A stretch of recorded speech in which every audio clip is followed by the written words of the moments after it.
Oke, selamat pagi anak-anak. Kita berjumpa lagi.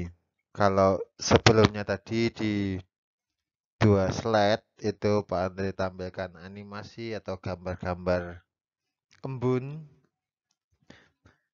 Berarti hari ini kita akan membahas sesuatu tentang embun.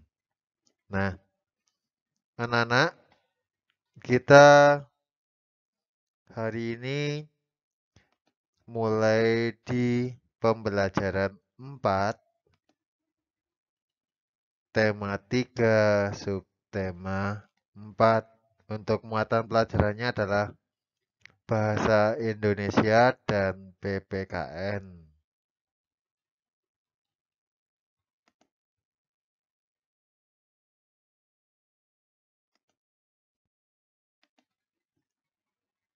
Oke, anak-anak kita mulai dengan membaca bacaan berikut. Embun.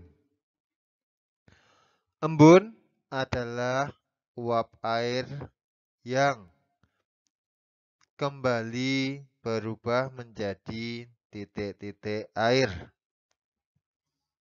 Embun dapat terbentuk pada suhu yang dingin dan kondisi yang cukup tenang. Pada malam hari, suhu udara menjadi lebih dingin. Umumnya, tidak banyak angin yang berhembus. Saat tidak ada angin berhembus, uap air akan lebih mudah menempel pada benda-benda tertentu, seperti daun, rumput, ataupun mobil. Benda-benda tersebut umumnya akan berubah atau akan bersuhu dingin pada malam hari. Akibat suhu dingin dari benda tersebut akan membuat uap-uap air yang menempel pada benda itu berubah kembali menjadi titik-titik air. Peristiwa mengembun juga terjadi pada bagian dalam kaca mobil saat kaca mobil bagian luar terkena air hujan dan jika AC mobil tidak dinyalakan. Saat hujan, udara di luar mobil bersuhu rendah, yaitu lebih rendah daripada suhu udara di dalam mobil. Di dalam mobil berisi udara yang lembab dan banyak mengandung uap air. Uap air berwujud gas. Gas dapat berubah wujud menjadi cair jika suhunya rendah.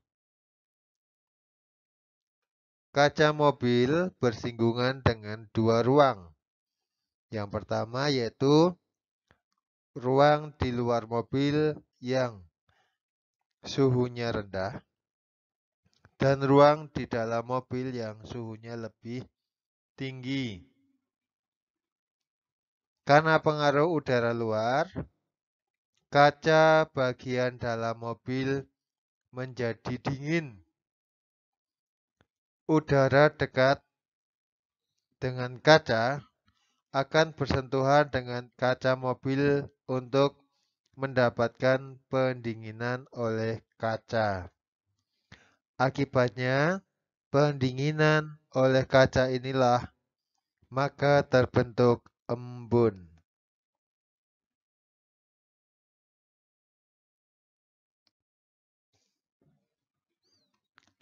Oke, anak-anak, kalau embun tadi gambar dan animasinya Pak Andre berikan di depan. Nah, sekarang bacaan yang kedua adalah proses terbentuknya kabut. Kabut adalah kumpulan titik-titik air yang sangat kecil yang melayang-layang di udara.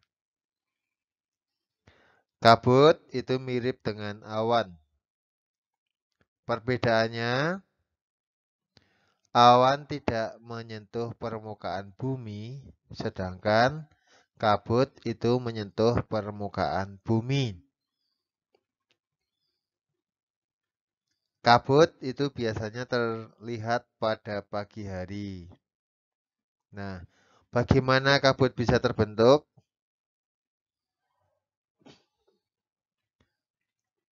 Udara di sekitar kita mengandung air dalam bentuk uap air atau gas. Uap air yang terdapat dalam udara akan mengembun, membentuk titik-titik air ketika ada proses pendinginan atau suhunya menurun. Titik-titik air ini ringan sehingga melayang-layang dan jumlahnya sangat banyak. Kumpulan titik-titik air inilah yang sering kita sebut dengan kabut. Titik-titik air ini ada yang terus naik ke atas dan menjadi awan. Titik-titik air yang berat jatuh ke bumi. Ketika jatuh ke bumi, titik-titik air tersebut menempel di daun, kaca rumah, dan berbagai benda lainnya. Kabut yang menempel pada benda-benda inilah yang sering kita sebut dengan embun.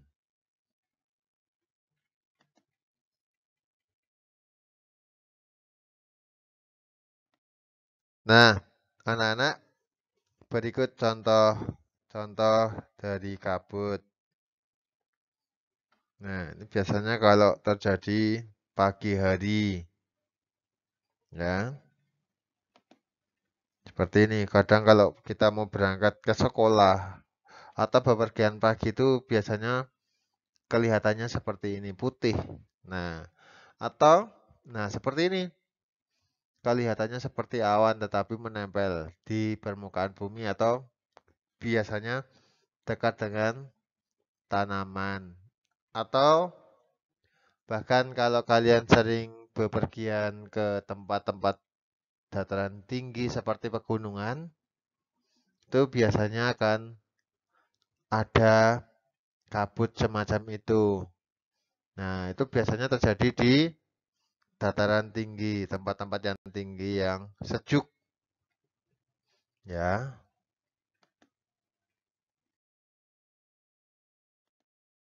Kemudian perilaku yang menunjukkan persatuan di sekolah. 1. Membantu teman yang membutuhkan bantuan. Nah,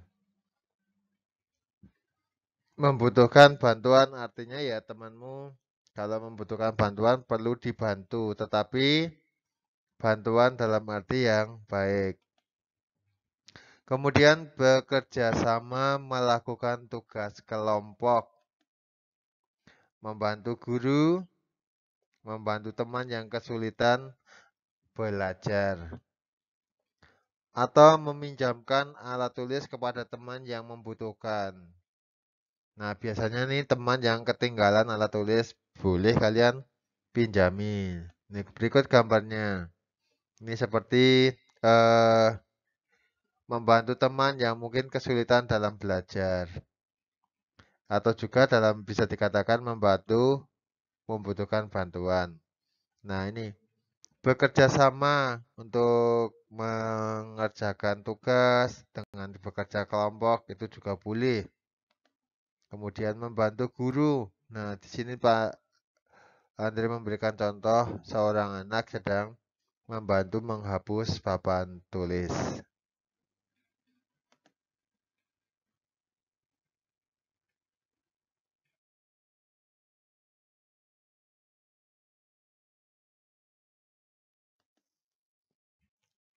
Perhatikan syair dari dua lagu di bawah ini.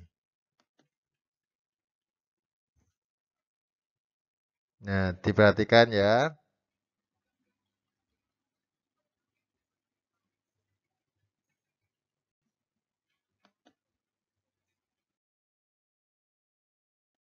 Kemudian, ambillah kamus bahasa Indonesia. Atau kalau kamu tidak punya kamus, boleh pinjam ke kakakmu atau saudara kalian. Kemudian kerjakan ini. Ya. Cari di kamus tersebut arti kata surya, dini, dan sampai seterusnya, sampai sejuk. Nanti dikerjakan di kertas ulangan boleh, di buku tulis juga boleh. Yang pasti nanti dikirimkan ke Pak Andrik ya, melalui via WA.